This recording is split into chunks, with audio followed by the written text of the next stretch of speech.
If there ever is a settlement on Mars, I'm sure that one of the first things they'll open up is a coffee house. It's one of the most complex beverages on Earth.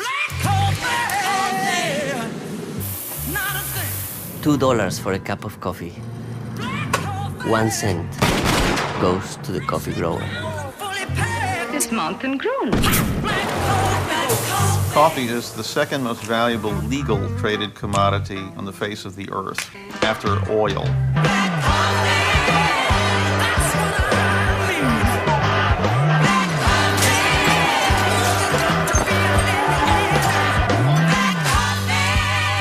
E preto pela cor do negro que deu toda essa riqueza para o seu patrão, né?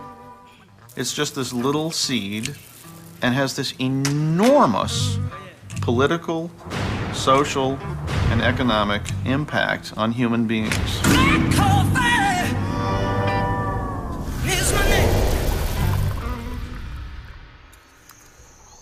This is the epic story of a beverage that shares its birthplace with our earliest human ancestors. In this hour, we see how coffee spreads from the ancient world, becoming the dark medium through which social, sexual, economic, and political life evolves, fostering much of what is best and worst about our civilization.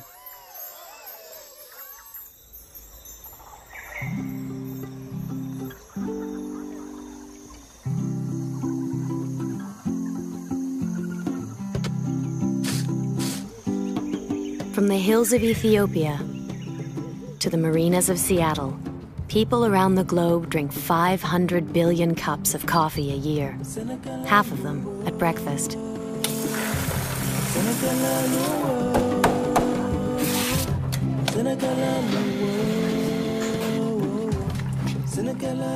Every morning, everywhere, people prepare their favorite cup in their favorite way.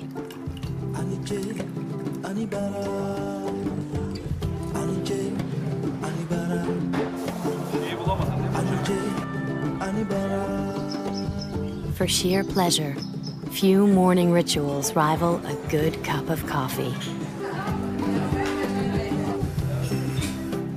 Coffee has been at the center of conversation for hundreds of years. Triple grande 2% latte? It's a social, romantic beverage. It's a theatrical experience. The experience of coffee alters cultures and lives every place it goes. Romances are sparked, revolutions conspired, all over this dark, potent brew.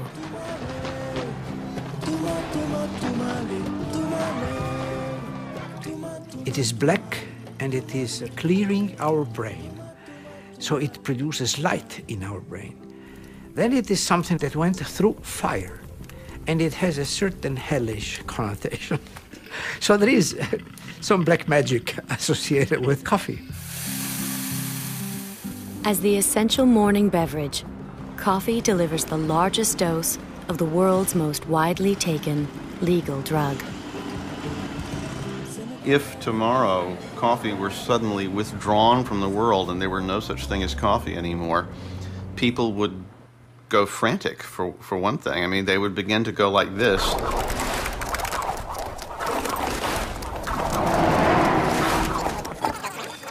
From the bean to the cup, coffee provides a livelihood of sorts for over 25 million people. 100 million more depend on coffee for their survival.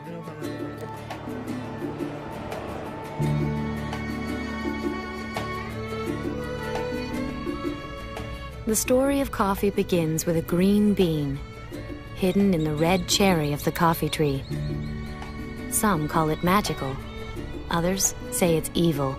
But no matter how jealously or greedily guarded, neither kings, nor merchants, nor priests could keep it from spreading around the earth. For sooner or later, everyone is seduced by the irresistible bean.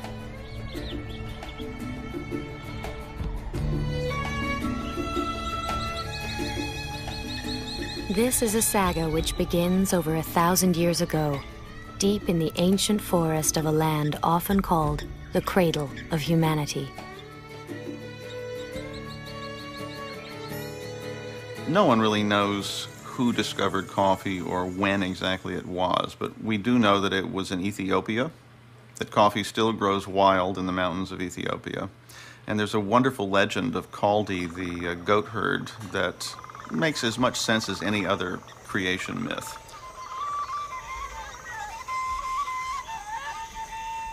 Isarra kan ka'e nyaata sanirraa ka'e maaliif bunni kun maalirraa nama si'eessaa jechuurraa baramee kanaan bu'an jedhantu immoo buqqisee sibiidhaan dhaabbadhaa wanni kun waan gaariidha waan fuulduratti barbaadamu jedhee han biyya dhaabsise isaanii han jedhu taarikii nan dhagaye. Ijoollee re'ee tiksutu argee erga san immoo abbaa jabir baalbuu kan jedhamtu takka taattalee immoo biyya hundaafus akka faafalee kan jedhe isaanii taarikii kan kanaan dabarsinaa. Bunni immoo har'a buna coocee kana fakkaatu hin jiru. Akka kana immoo hin arga ijoollee re'ee tiksitu jedhanii.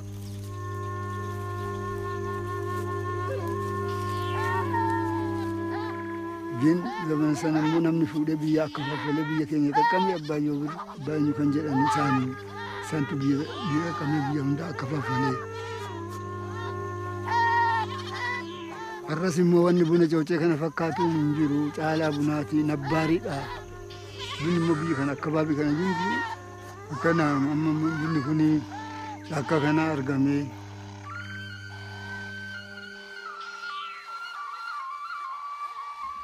Bunni immoo har'a buna coocee kana fakkaatu hin jiru bakka biraatiin argamu.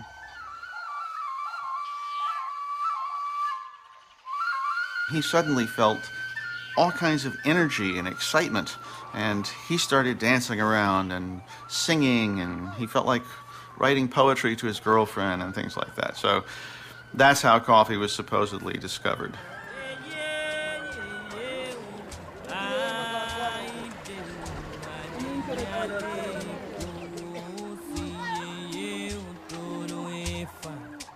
Ethiopians are the first to gather coffee growing wild in the forest.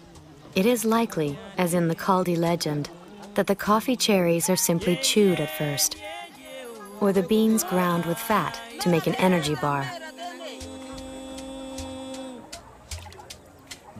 Later, the Ethiopians brew the leaves with boiled water as a weak tea. It isn't until the 1400s that someone, perhaps accidentally, roasts the beans and discovers how good they smell. They grind them and brew a black, potent beverage. Ah, coffee. Every Ethiopian knows coffee's birthplace is in Ethiopia. You know, Ethiopians are proud of the coffee. You know, from the not only coffee growing areas, all Ethiopians, they drink early morning coffee as a prestige. If you go to any Ethiopian house, they prepare coffee before any dish.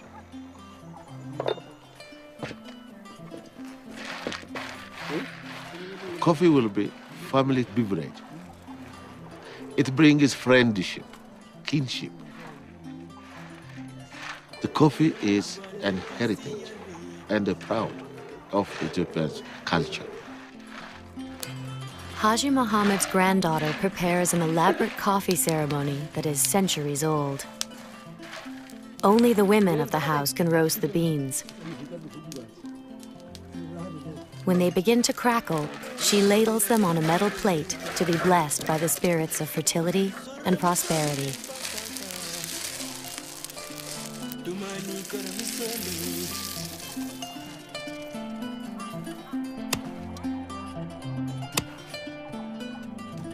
The ceremony commemorates the journey of 3 sheiks who went into the wilderness in search of God. When they were nearly starving, it is said, God appeared and instructed them to grind coffee beans for food. There are always 3 servings of coffee to honor the 3 sheiks. The first round is called Abel, then Tona, and finally Baraka, which means the blessing.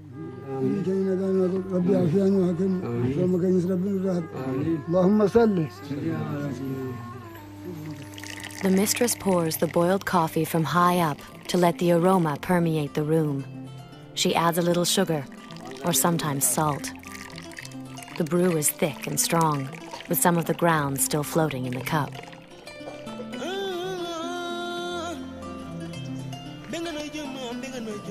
The eldest is always served first.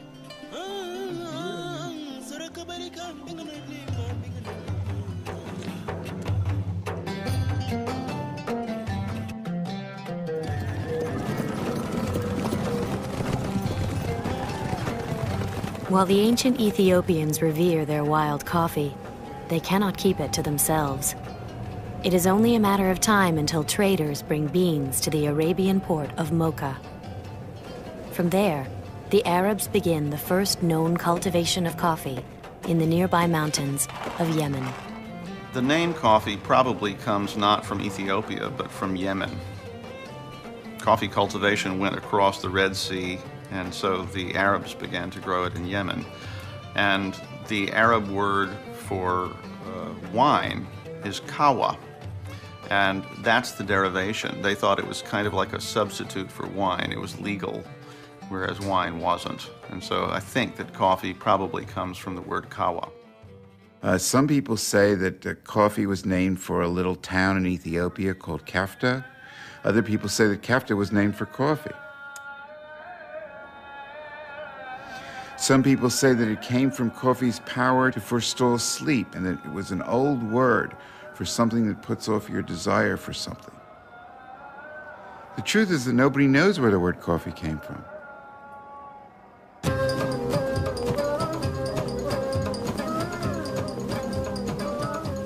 Forestalling their desire for sleep, the Sufis are better able to perform their ecstatic devotions. The invigorating potion enhances their swirling trances as they reach out to merge with the divine. Soon, the black brew spreads from temple to temple as a holy ceremonial drink. It was through the Sufis that coffee made its way through Arab society. See, the Sufis were of the laity. They came from all walks of life, and they used to meet at night to say their prayers. Then they'd go back home and they'd go to their jobs and so on.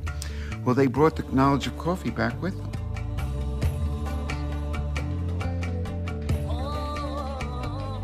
Very quickly, it went over into secular life.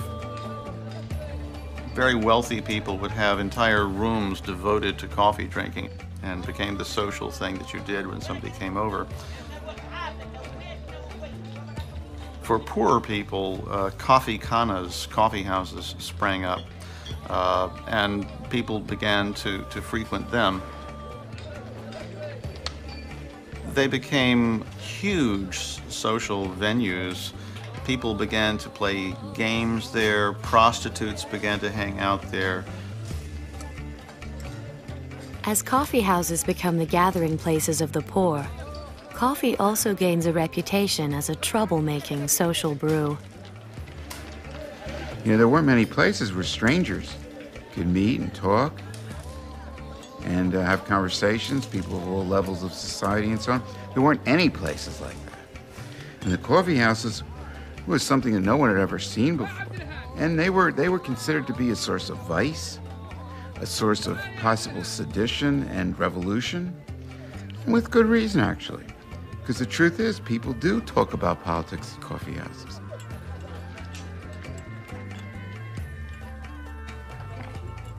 In 1511, the governor of Mecca, whose name was Khair Beg, heard that people were doing lewd and terrible things in the coffee houses, but worse than that, they were saying bad and funny things about him. They were making up satirical verses about him. So he decided that he would ban the coffee houses. People come there, they carry on, they mix with other people, they get involved in treason. But the worst thing is, they're drinking coffee. And coffee is a drug, it's an intoxicant. Well, the Quran prohibits the use of intoxicants. This is a very serious matter in the Muslim religion. In fact, the penalty for using intoxicants is execution. And he tried to ban the coffee houses. However, the Sultan of Cairo, who was his boss, who loved coffee and it was being served in Cairo. When he heard about this, he reversed the order. Disputes among the ruling classes about the disreputable coffee houses only adds to the popularity of the irresistible bean.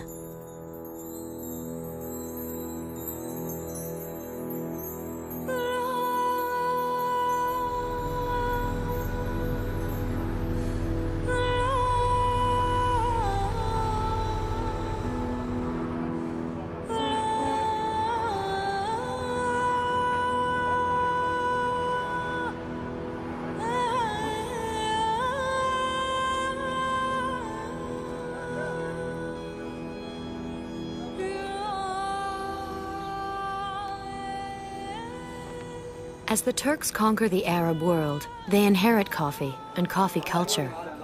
Soon, coffee secures a place for itself in the everyday lives of ordinary people.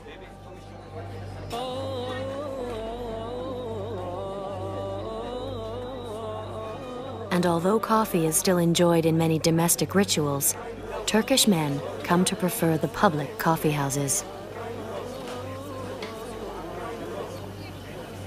Evimizde bir kahve kültürü var, kahve içme kültürü var. Sonra erkekler arasında toplanma yeri açısından bir kahve. İlk başlarda böyle namaz aralarında bir soluklanmak, bir vakit geçirmek amaçlı, sohbet etmek amaçlı. Oraya genelde Türk entelektüelleri, yazarlar, şairler, edebiyatçılar gidiyorlar. Orada sohbet ediyorlar. Çeşitli tartışmalar yapılıyor. Hatta bugün ankormanların televizyonlarda bildiğiniz üzere günlük gazeteleri okurlar ve yorumlar yaparlar.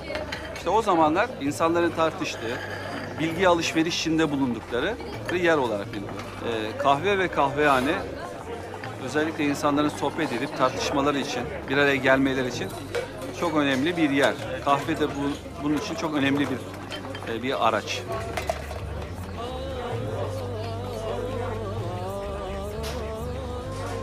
Ayrı bir atasözümüz vardır.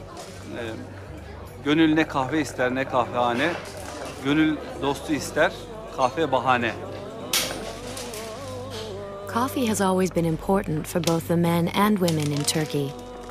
But with the strict separation of the sexes, women have long been forbidden in the coffee houses.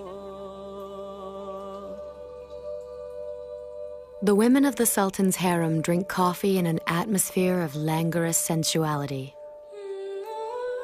Afterwards, they have their coffee grounds read by the court fortune teller, who tells them if they are satisfying the Sultan and whom he loves the best.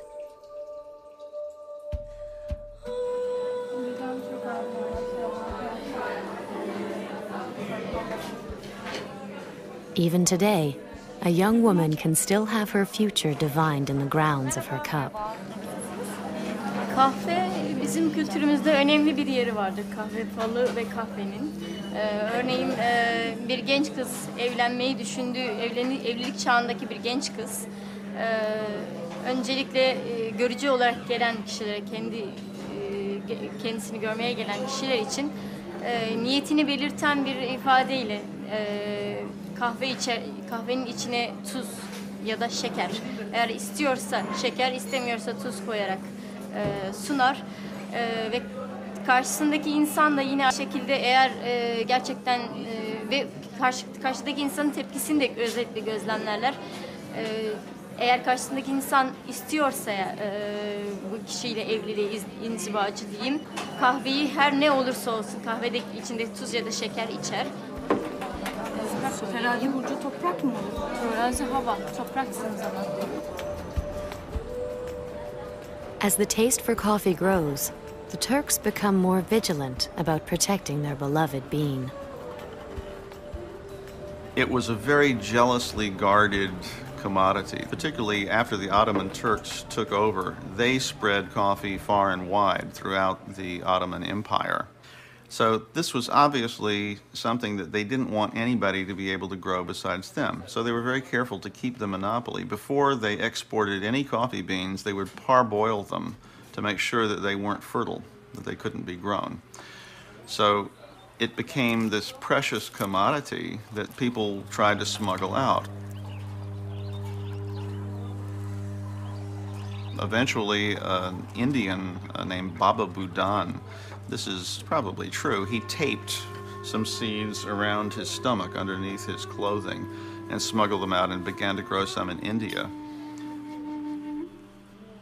Then the Dutch got hold of some fertile seeds and began growing them in their greenhouses in Amsterdam.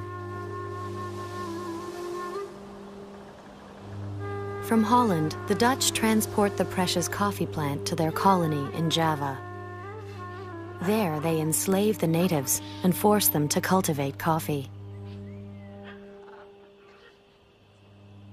By 1683, mocha and Java are the most sought-after beans, and coffee is poised to conquer Europe along with the armies of the Sultan. It was during a siege of Vienna by an Arab sultan who had sent a tremendous army to conquer the West. And he made his way to the gates of Vienna, and he surrounded Vienna. He was about to conquer the city.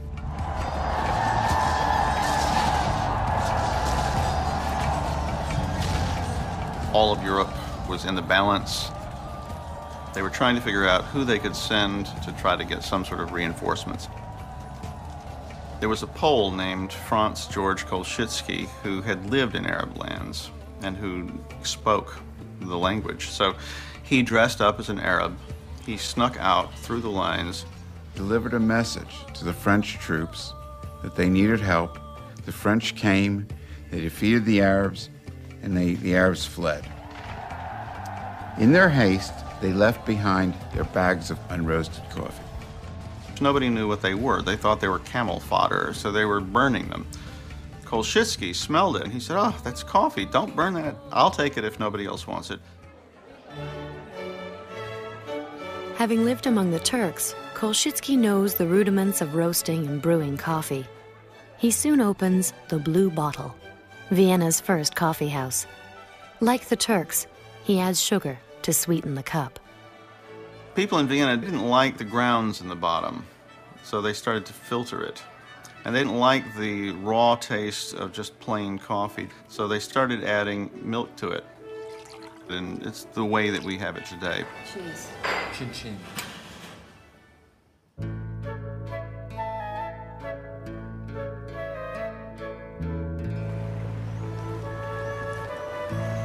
While the Viennese introduced the modern way of drinking coffee, the perfection of coffee culture takes place in Italy. But wherever it appears, there is also resistance to the exotic new beverage.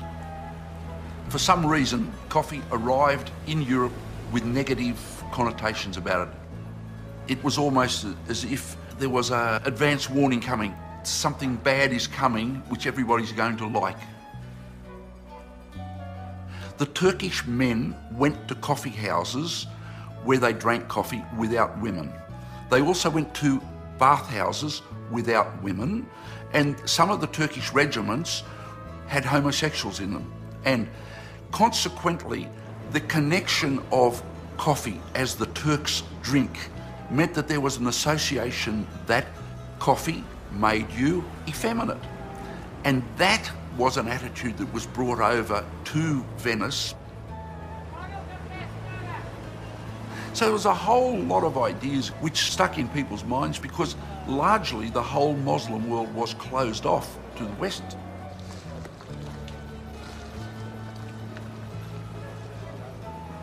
Italian priests regard the Turkish foreigners and their black brew as a threat to Christianity. They petition Clement VIII to ban the evil Muslim practice of drinking coffee. But when the Pope tastes it, he reputedly finds the drink so delicious, he decides to baptize it instead. Soon, more and more contact is being made as the Turks begin to trade with Venice. Tramite questi mercanteggi Venezia offriva qualcosa e la Turchia logicamente contraccambiava con il caffè. È stata presa con un po' di scetticismo all'inizio dai veneziani e poi dopo l'apertura del Florian nel 1720, che è stato praticamente il primo caffè che è stato aperto qui a Venezia, un po' alla volta i veneziani sono abituati a questo caffè. I 30 anni successivi credo siano stati aperti più di 200 caffè qui a Venezia. C'era dei caffè per le persone borghesi, diciamo, e anche per i ricchi, insomma. Il Florian era uno di questi, per gente ricca, ecco.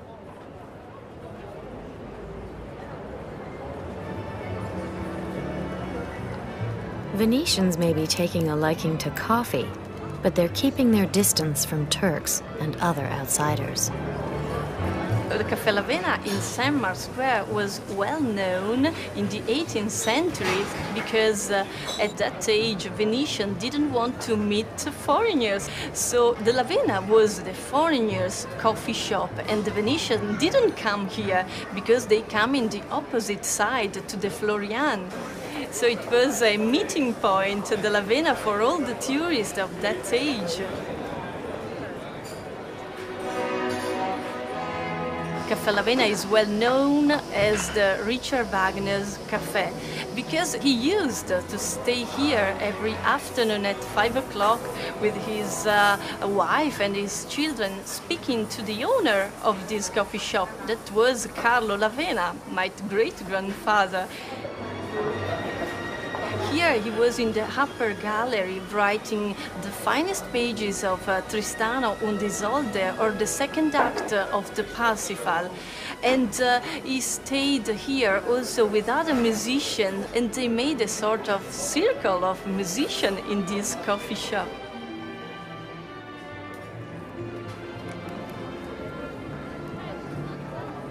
The German Richard Wagner composes at the Lavena, while the Italian Giuseppe Verdi composes at the Florian. Neither would think of crossing the piazza to meet the other.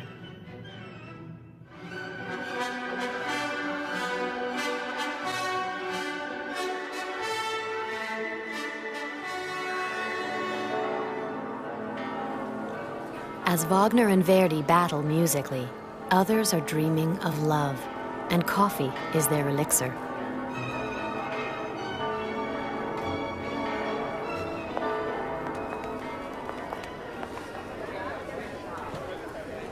Since the Florian and the Lavena are frequented by women, the notorious Casanova spends hours in both cafes. As one of the few Venetians seeking romance on either side of the square, he is commemorated with a seductive coffee named just for him. We are going to have our Casanova coffee. This is the secret recipe with the spices. And this is the espresso. We are going to mix them.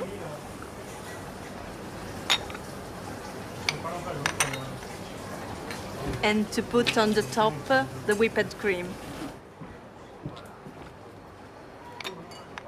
We call Casanova coffee because the recipe is really ancient, and we took these spices from the 18th century. So if you go and test this kind of coffee, the mix is really incredible. Italians love their coffee and have greatly enriched the world's coffee culture.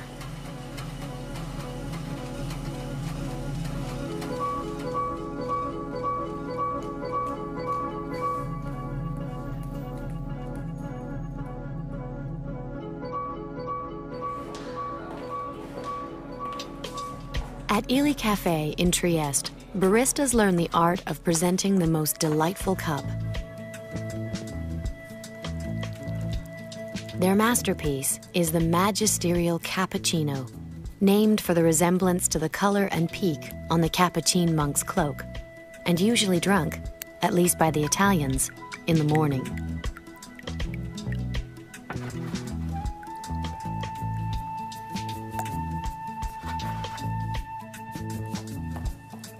Ernesto Ili, the grand old man of Italian coffee, knows how far the cup has come from its ancient methods of preparation.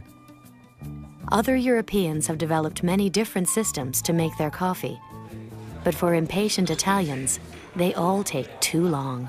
The Napolitan people are impatient. And one guy had a friend in Milano and said, listen, can you make it a little faster? I have to wait 6-8 minutes to have my cup of coffee. Put some pressure on top. And the guy put some pressure. And this was the beginning of the espresso.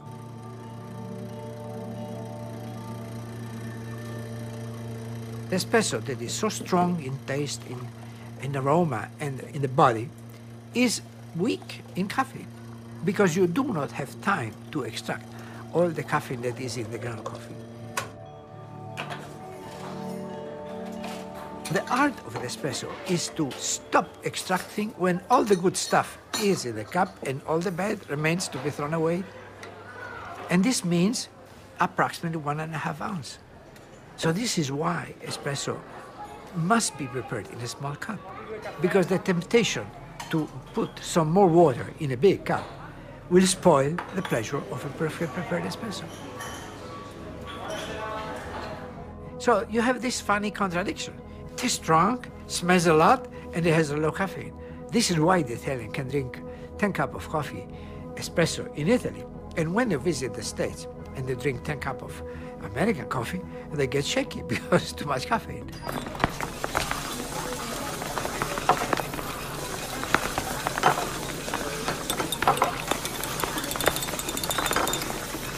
When you want to be stimulated, you want to have your sympathetic system bright and powerful, you take an amphetamine, but no relaxation. If you want to be relaxed, you have a glass of wine, but no alertness. Only coffee produces alertness and relaxation, and this is what makes coffee so magic. I understand that people were feeling coffee to be magic, because it is really magic.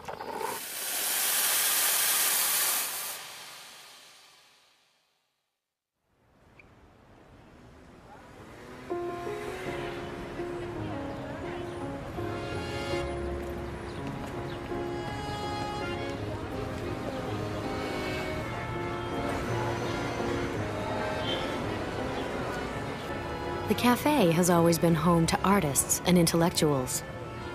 A place to give expression to caffeine-inspired eruptions of imagination and ideas. The French novelist Balzac wrote in a cafe while drinking his usual 40 cups a day. Sparks shoot all the way to the brain, he said about coffee, and the cavalry of metaphor deploys with a magnificent gallop. So here we are in the middle of the Golden Triangle, with the Café de Flore on my left. Café de Flore, famous for writers and film stars. And here we have Le Deux Magots, another literary café. Usually the same kind of thing, writers, philosophers. Behind me, you have Brasserie Lippe, which is specialized in politicians, chiefs of state, and film stars. The French, who are now very famous for coffee, were somewhat late, but still in the late 1600s, the Turkish Sultan, who was the ambassador to Paris, set this craze going for all things Arab. So all the French people would dress up with little head things, and they would lie around on their pillows, and they would drink coffee. And so coffee took Paris by storm.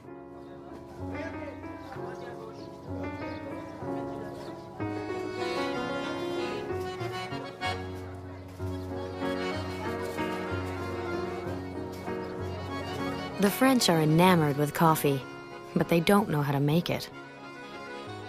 Procopio del Cortel, an Italian, seizes on this opportunity.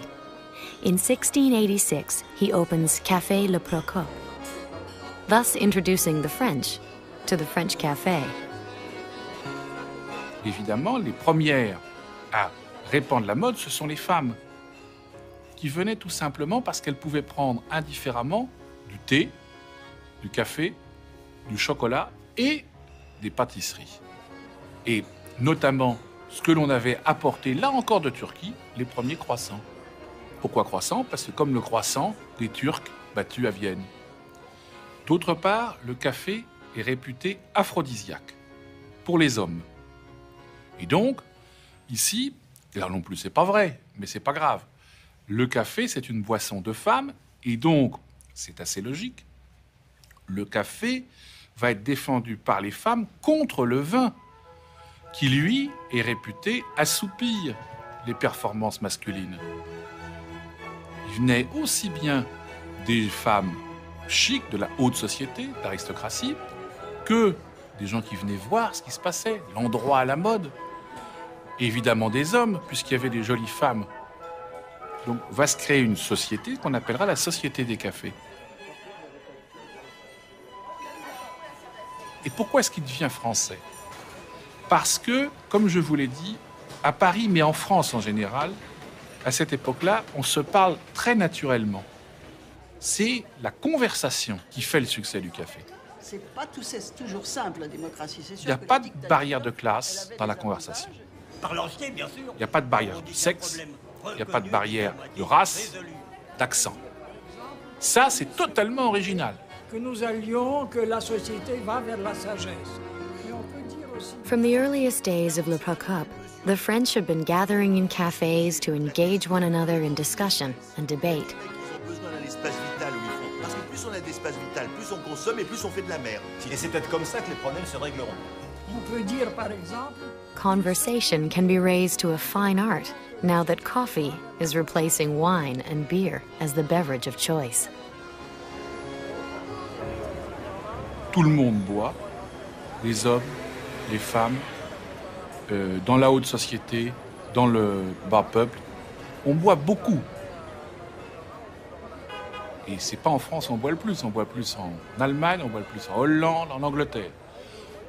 En France, sous Louis XIV et Louis XV, donc 17e, 18e, un homme boit en moyenne 7 à 8 litres de vin par jour, plus à peu près 1,5 litre d'alcool pur par jour. Et il travaille 14, 15 heures par jour. Tout le monde boit, j'insiste bien là-dessus, même les enfants. I believe Europe was under an alcoholic haze for decades. Then all of a sudden coffee started to come in and you found a new place where people could drink and communicate and join together without the alcohol. Newly sober and alert, Europeans can finally take stock. Around the marble-top tables of their cafes, the French discuss events of the day and consider what might be done about them.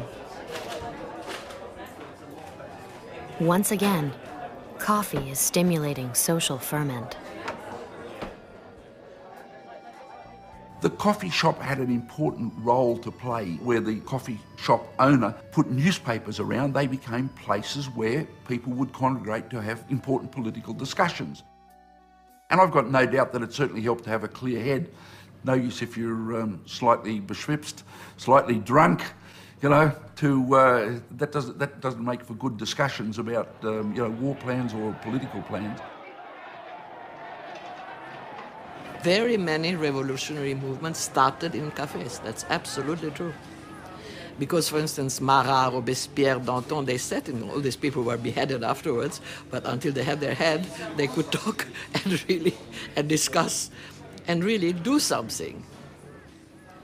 C'est ce que fait Camille Desmoulins. Après la chute de la Bastille, il donne rendez-vous à ses partisans au Café de Foix.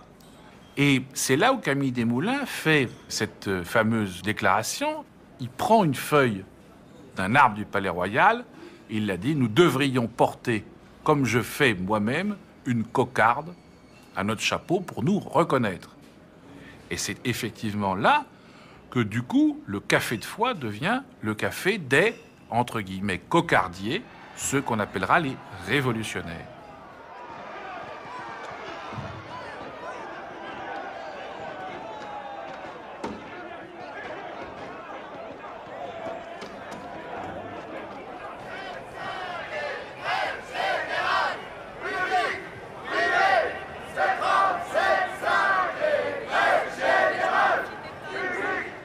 The revolutionary tradition of cafes lives on in the ideals and passionate intensity of new generations, as does the tradition of cafes as the setting for great love affairs. When I was a student and I just entered and got out immediately because I couldn't afford to buy a cup of coffee here because we're very poor. But I did have a glimpse of Sartre and Beauvoir because I came up here and I saw them at separate tables and I was very impressed. And then, well, with time, of course, I was a student. I did get into cafes because everybody was sitting in cafes. The cafe, as an institution, is like a living theater. You go to a cafe to look, to be looked at, to pick up a woman or a man according to what you want. It belongs to this kind of tradition. To go to the loo, to buy some cigarettes if you smoke, if you still smoke, and just to be surrounded by people. Really, in this very close society of ours and everything, you can start a conversation in a cafe. And perhaps even to establish a kind of relationship after talking, but you can do it. I mean, it's not rude to talk to somebody whom you meet, and eventually that can develop into a love story.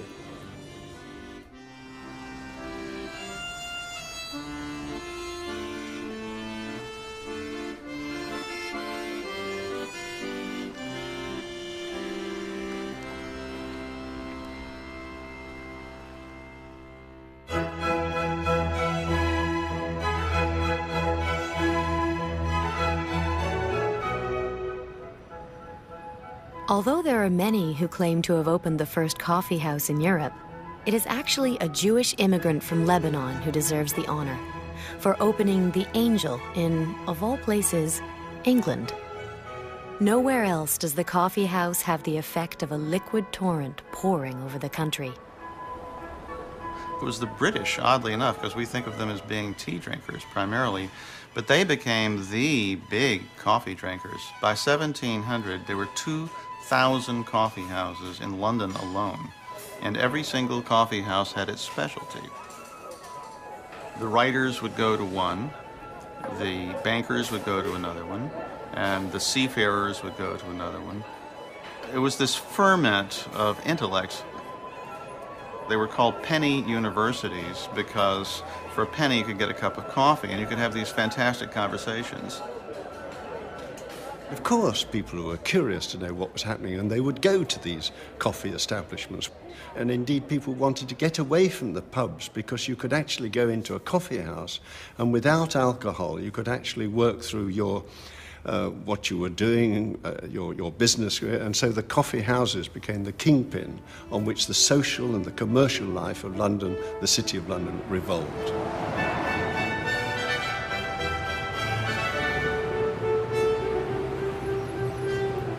We're here now in the heart of the City of London.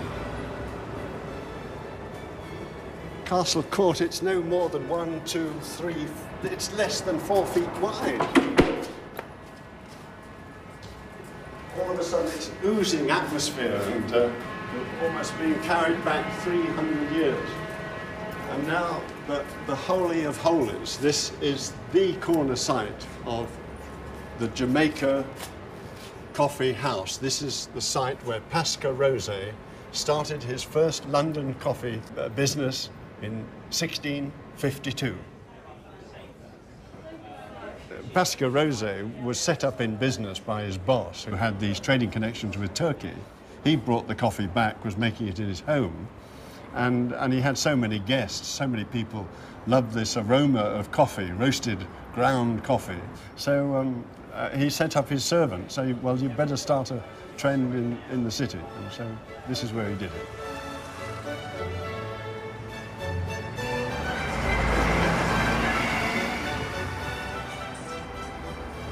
Behind me is the Royal Exchange, which was established in the 16th century. And around here, once the coffee bars had been opened in 1652, the traders thought they'd found somewhere else to go, to get away from things. And here we are at Change Alley, the most important little thoroughfare for the coffee houses in the whole of the City of London. And it was here that Jonathan's established his business so that the stockbrokers could come over from the Royal Exchange and have their coffees here in the morning, do their business and relax, no doubt, over lunch and have a nice time in the afternoons. London coffee houses spawn many of the city's important businesses and customs. The Tatler, which becomes one of the early magazines, begins as a broadsheet with reports on the gossip and more enlightened debates overheard in the coffee houses. The tradition of tipping is said to have originated in the coffee house, where patrons tossed money in a bowl labeled "to ensure promptness," or tip for short. Edward Lloyd's insurance business starts out as a coffee house on Lombard Street, catering to seafarers and merchants. The story goes that Lloyd's of London, as the insurance company, was established because this is where the ship's captains used to come with reports of when they'd arrived in port and with what cargoes. And so it became a place where the information about shipping cargoes was largely exchanged, so that insurance contracts could be made.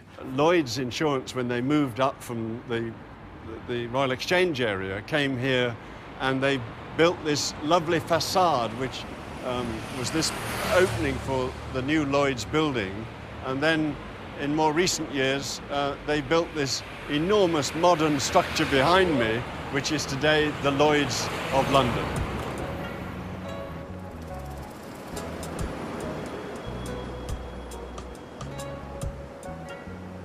London's social and commercial life has always been a man's world. In the past, women were not even allowed inside coffee houses, unless they worked there. As in Paris, the women of 17th century London associate coffee with sex. But unlike the women of Paris, British ladies, excluded from the coffee houses, have a very different idea of the relationship. There was an idea that coffee was bad for sex. It made men very weak when it came to sex, etc. So all these funny ideas came and they were interpreted and misinterpreted wherever they went. So that by the time that coffee arrived in England, and you must remember England was a very wealthy place at the time, there was an idea around that coffee really was bad for sexual activity. And we can see that in the very first pamphlets put out by the ladies of London in a thing called the Maiden's Complaint. Which, among other things, said, when they come home, our gallants have nothing moist but their noses, nothing stiff but their joints, and nothing standing but their ears. So it was very funny. The men wrote a response to this, by the way, where they said that that wasn't true, that coffee, in fact, added a spiritual essency to the sperm and made them much better lovers.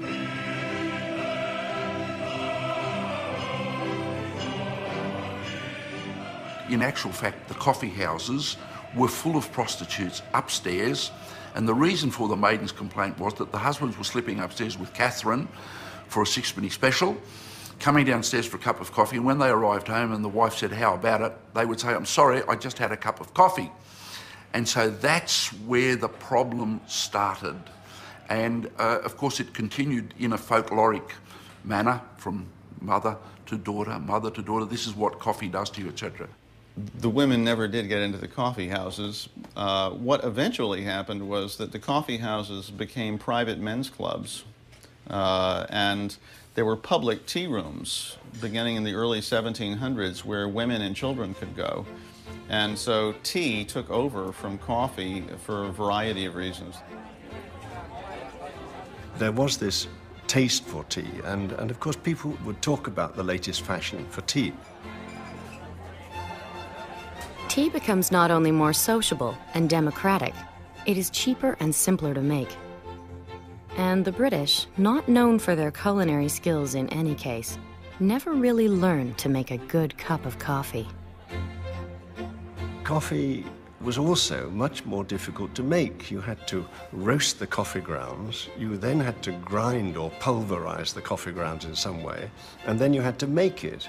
Now, coffee making isn't therefore an easy thing to make, but the coffeehouse proprietors said, look, just a minute, this tea leaf, you don't have to roast it. It's already there. All we've got to do is put it in the pot, add the water, and hey presto, we've got a drink which is absolutely marvelous. And suddenly tea became very, very popular. The women liked tea. You had this introduction of the afternoon tea, and the charm and the courtesy and the culture of tea was a very nice, enjoyable experience.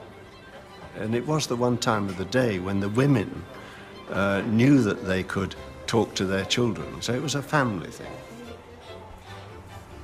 And the imports of tea rose dramatically. And then there was profit to be made in tea.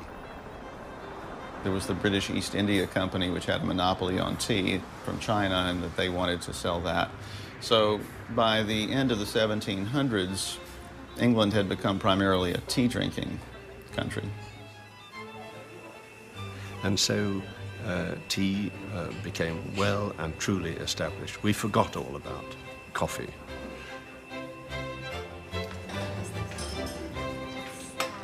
Until recently, the average Englishman would drink the same amount of coffee in a year that the average Italian drinks in only 2 days.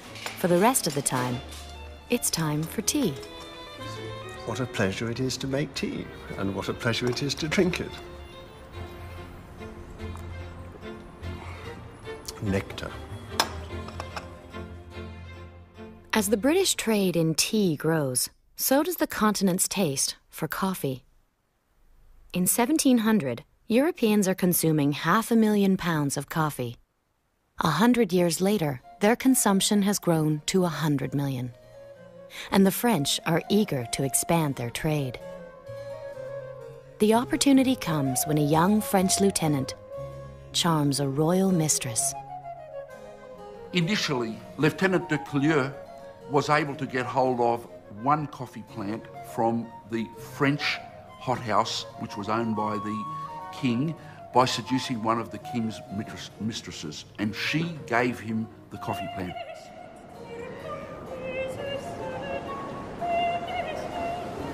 Gabriel Mathieu de Clieu brings the single coffee plant on a voyage across the Atlantic, nursing it with tenderness and care. He shares half his water ration with the seedling during a drought and protects it from jealous passengers and other threats. There was an evil Dutchman aboard who ripped off one of the leaves of his plant because he didn't want him, the Frenchman, to bring the plant over. There were pirates who attacked the ship, and he had to protect his coffee plant against the pirates. There was a big storm. But finally, he brings his coffee plant over. He plants it in Martinique. It thrives, and from that single plant, most of the coffee that's now grown in the entirety of Latin America probably descends from that one plant.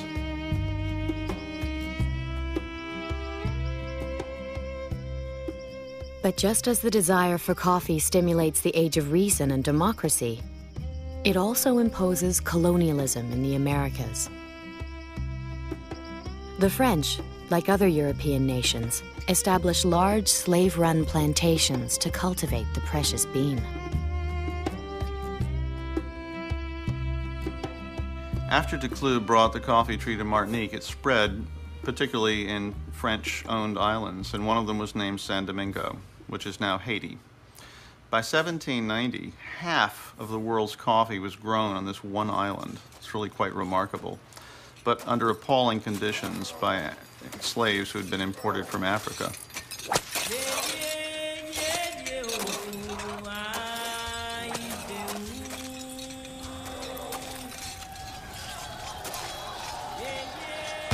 In 1791, they revolted. The first thing they did was to destroy all the sugar and the coffee plantations.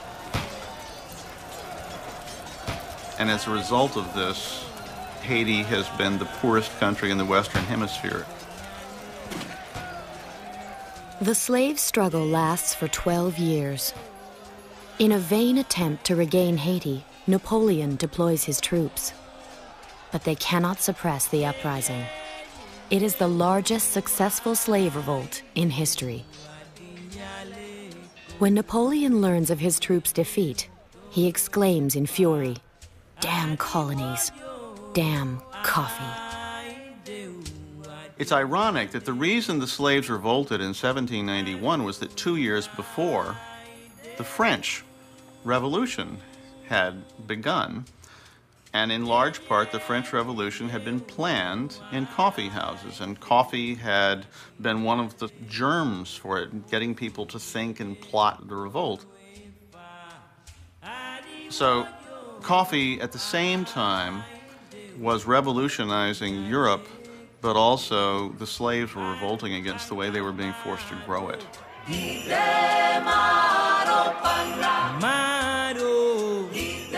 Wherever coffee has been introduced, it has brought revolution or change.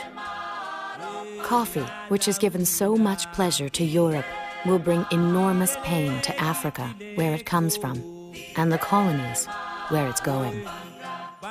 The irresistible bean is about to catch fire across the ocean, and it will transform the economies, ecologies, and politics of all the Americas.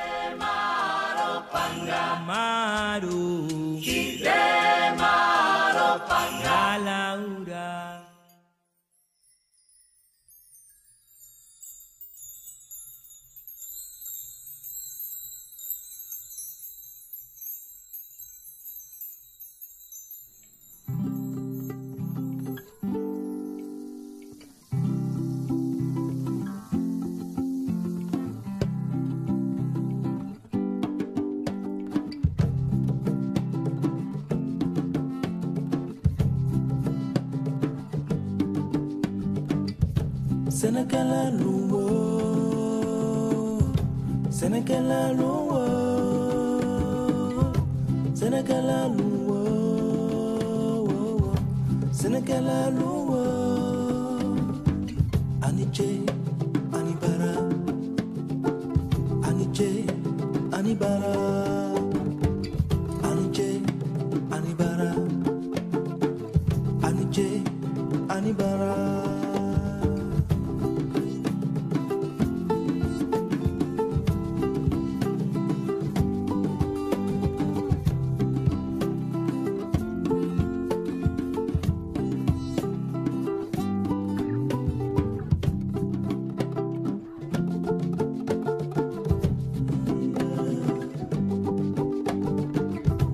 Senekala luwo,